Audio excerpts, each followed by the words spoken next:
petit aspect de mon quotidien, de mon petit déjeuner. Alors il n'est pas tout le temps identique. Je crois que je suis un petit peu comme tout le monde. J'aime bien changer, j'aime bien faire évoluer les choses et j'ai testé en ce moment un, un blender qui est plutôt à la mode dans les pays anglo-saxons qui s'appelle NutriBullet. NutriBullet. C'est a bullet, une balle de revolver.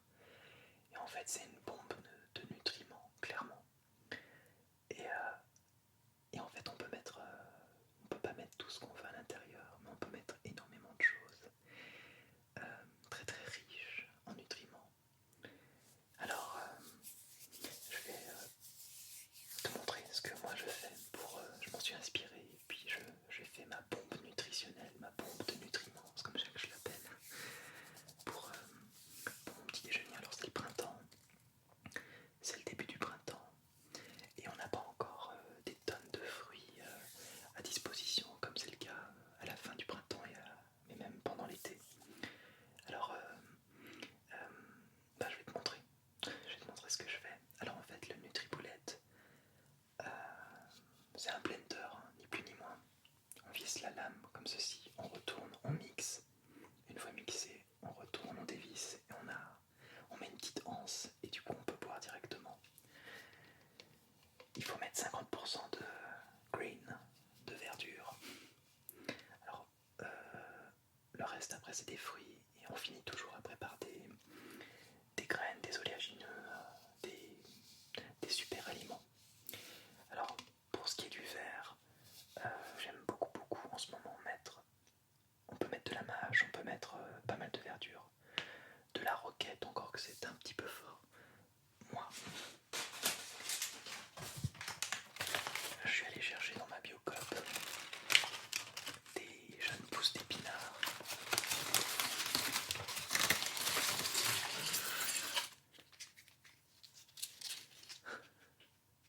Je suis pas allé les cueillir, j'aurais bien aimé.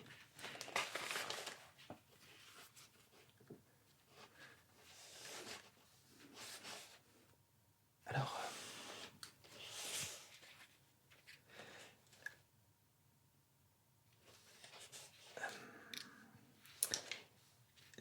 les épinards. Pourquoi les épinards d'ailleurs? En fait, pour moi c'est d'abord une source de fibres, mais c'est aussi une très grande source de magnésium. Euh, je trouve pas que c'est un goût très très fort justement dans le blender. Du coup c'est le résultat est extrêmement vert. Mais j'aime beaucoup en fait cette plante là. Et le bruit en particulier. C'est marrant, on dirait pas que c'est un végétal quand on écoute ce son.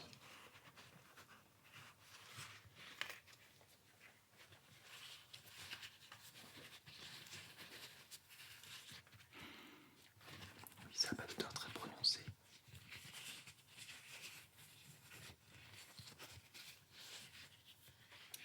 Donc ça c'est le début, c'est la base. Une fois qu'on a mis environ la moitié du gobelet de verdure, on va pouvoir continuer avec des fruits. Alors la plupart du temps je mets des kiwis, grande source de vitamine C, un petit peu acidulé justement, donc dans un smoothie c'est vraiment bon, c'est très acidulé. J'aime bien aussi mettre un petit peu de pomme. Ceci dit, il faut faire très très attention de ne pas mettre les pépins de la pomme et de les mixer avec, puisqu'ils ils sont toxiques. Euh, tu peux mettre aussi de l'ananas si t'aimes ça, de la banane. Et puis tout en haut, arriver en haut au sommet du gobelet. Ouais, c'est ça à peu près. 50% verdure, pomme, ananas. J'aime bien aussi mettre des baies, mais en ce moment c'est un peu compliqué, donc faut attendre. Mais tout ce qui est mûr, framboise, j'ai vraiment hâte de myrtille aussi. Vraiment hâte de tester ça. Et tout en haut, on va mettre les oléagineux. Et c'est là que antioxydants. Moi, il y a une chose, alors si je pars à la recherche des antioxydants, il y a, je vais te montrer là où est-ce que j'essaie de les puiser. Alors la première chose, il me semble, c'est ceci. Je ne sais pas si tu connais, ce sont des graines germées. Alors en principe, j'ai mon germoir à la maison. J'en ai deux en fait. J'ai un germoir en terre et un autre en plastique. Enfin en verre avec un couvercle en plastique. C'est très bien de faire germer ces graines chez soi. Mais bon, il faut s'organiser quand on est un peu surmené. Ça peut être très pratique de les acheter. Alors celles-ci elles viennent de la Biocom aussi. C'est de l'alfalfa, du radis et du fenouil, exactement. Alors il y a plusieurs compositions, moi j'adore le fenouil, un petit côté anisé que je trouve super bon et qui ressort d'ailleurs dans le blender.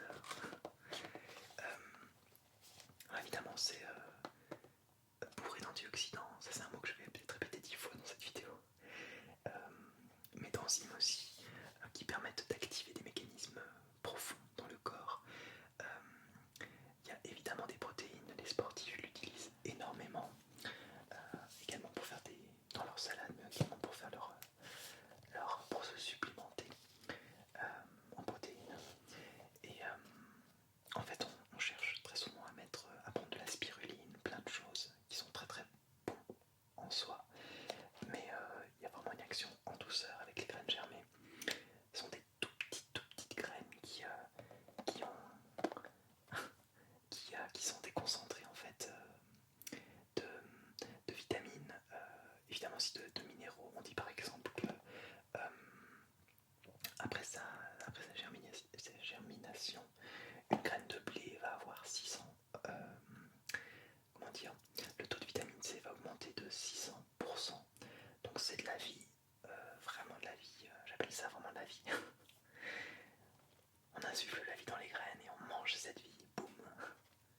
Voilà, donc j'en mets à peu près une petite poignée, il ne faut pas en abuser non plus parce que c'est assez fort en goût et ça peut après prendre le dessus sur d'autres saveurs en fonction des fruits que tu vas mettre dans ton blender. Alors je rajoute aussi pas mal d'autres choses, notamment, puisqu'on en parlait, des super aliments. Je vais te montrer. Donc il y a pas mal de petites choses en fait à l'intérieur. Des noix de cajou, des raisins, et comme tu peux le voir, bon, il y a de la pistache aussi.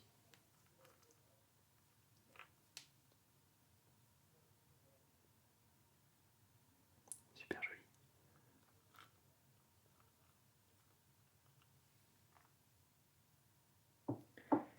Alors ça, je sais pas si tu peux le voir, c'est pas très joli une fois sec. C'est de la... En fait on dit des mulberries, en fait c'est de la mûre blanche. Et on va goûter.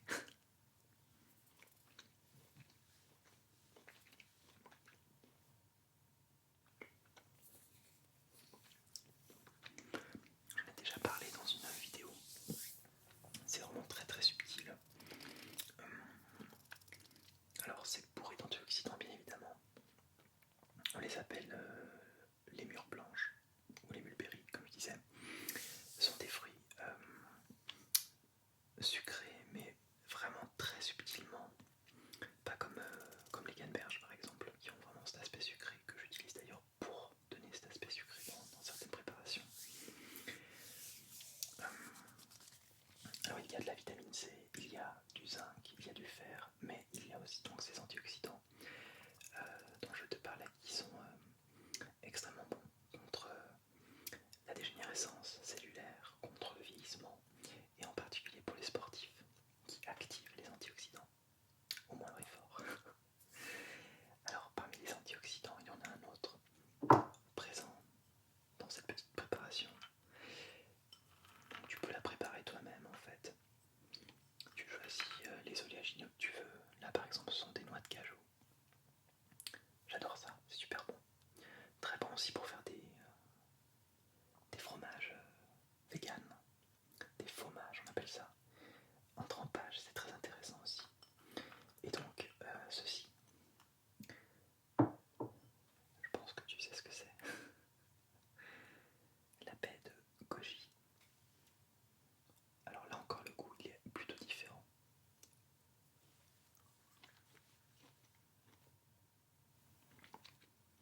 les vertus, elles sont. Il y a quand même un phénomène de mode avec la bête goji, on en parle beaucoup, mais force est de constater que je m'en procure moi-même assez régulièrement, enfin, quand c'est possible, niveau financier, parce que c'est quand même assez onéreux. Je te recommande de ne pas l'acheter n'importe où, vraiment de prendre quelque chose de bio, quitte à y mettre un budget un peu plus important et en consommer un petit peu moins. Ça vient notamment de très loin et parfois on n'en connaît pas forcément la provenance et les conditions de culture. Alors, on dit carrément que c'est la paix, non pas de la vie éternelle, mais en tout cas qui prolongerait la vie. C'est vraiment un concentré d'antioxydants. Alors il n'est pas vraiment fait mention des vertus sur le paquet. En tout cas, quand je l'ai eu dans les mains, j'ai trouvé que les sons étaient particulièrement agréables.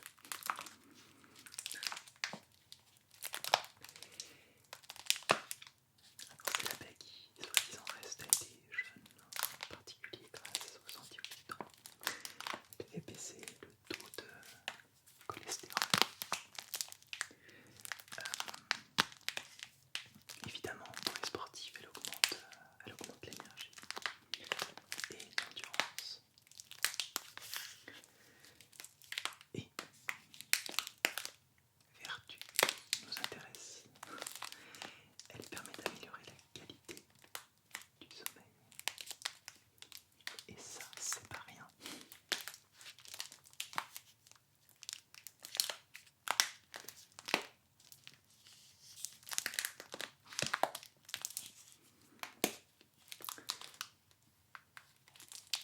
On connaît également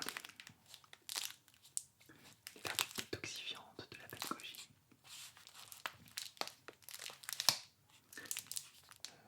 Notamment par exemple pour le foie. Au printemps, c'est assez intéressant de faire des cures. Des cures détoxifiantes.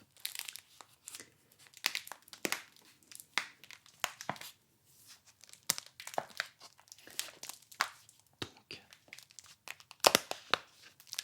elle aide grandement ma préparation du matin, mon blender, à devenir une bombe de nutriments.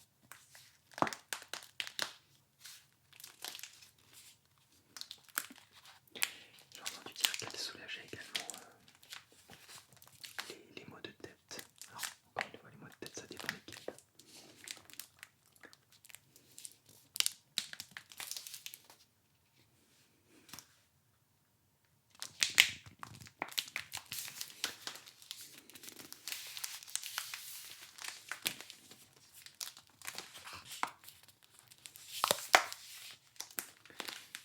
Pour 100 grammes, valeur énergétique 243 kilocalories, 13,3 grammes de protéines,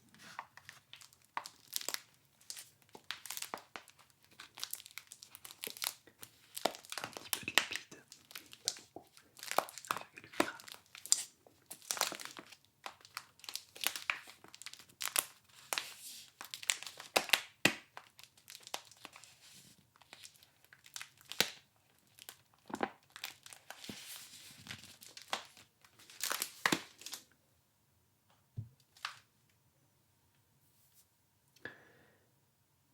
Je continue. Alors, il y a quelque chose que j'aime bien également rajouter, je ne l'ai pas ici, c'est un petit peu d'avocat aussi. C'est des graisses vraiment tellement bonnes qu'en fait elles sont assimilées super bien. Il ne faut pas avoir peur de stocker quelques graisses, que ce soit à ce moment-là. On peut également mettre des agrumes dans le blender, de l'orange, de la clémentine. Personnellement, j'en mets pas trop, je n'en mets même pas du tout. J'aime bien consommer les agrumes à part. Et il m'arrive de consommer le matin un pamplemousse. J'adore ça. Alors en fait, ce qu'on appelle un pamplemousse, c'est en fait un pomelos, puisque le pamplemousse c'est un fruit beaucoup plus rare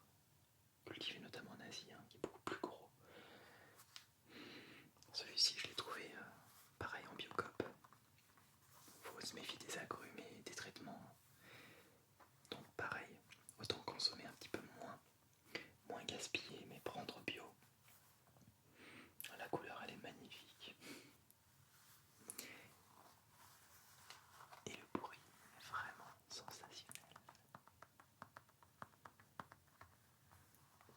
Je te recommande la vidéo de Pastille ASMR qui montre un vrai pamplemousse pour le coup, qui fait du tapping merveilleux. Je t'embrasse au passage, Pastille. Alors on parlait d'antioxydants justement. Le pamplemousse en possède grandement. On parle là de flavonoïdes.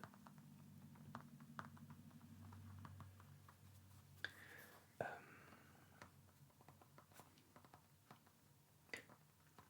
c'est toujours un petit peu le même système. Donc les flavonoïdes vont lutter contre toujours les mêmes radicaux libres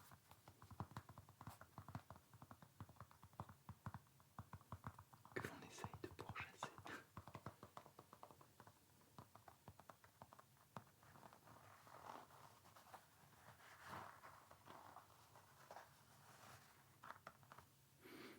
Ça sent super bon.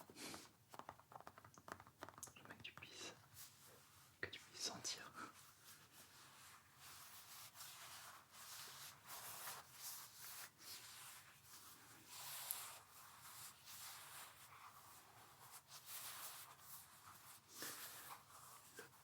Le mousse pomelos.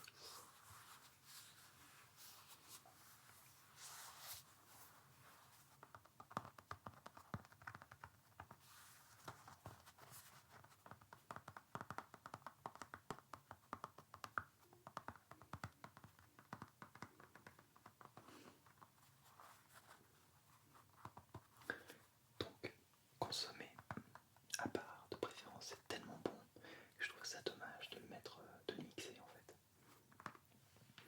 Ça se déguste.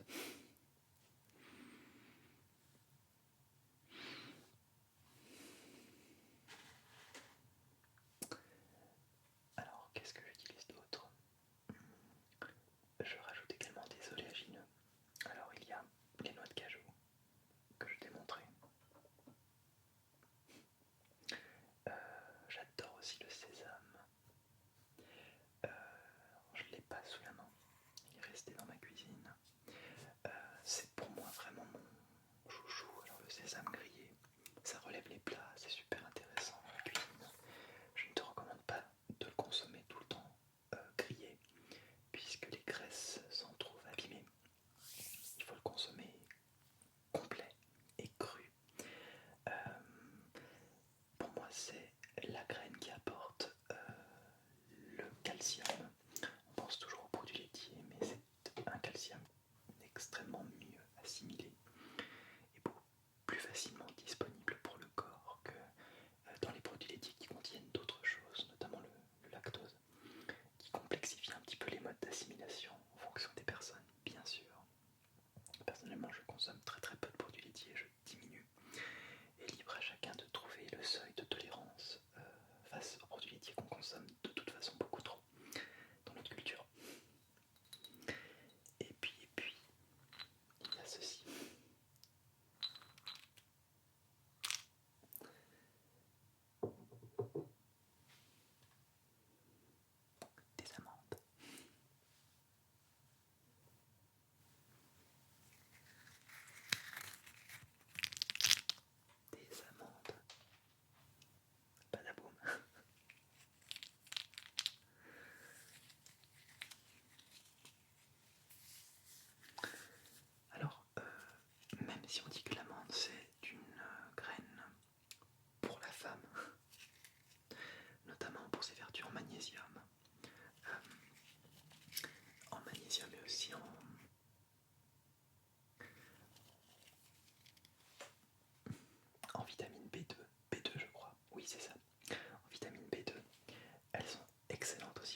pâtisserie.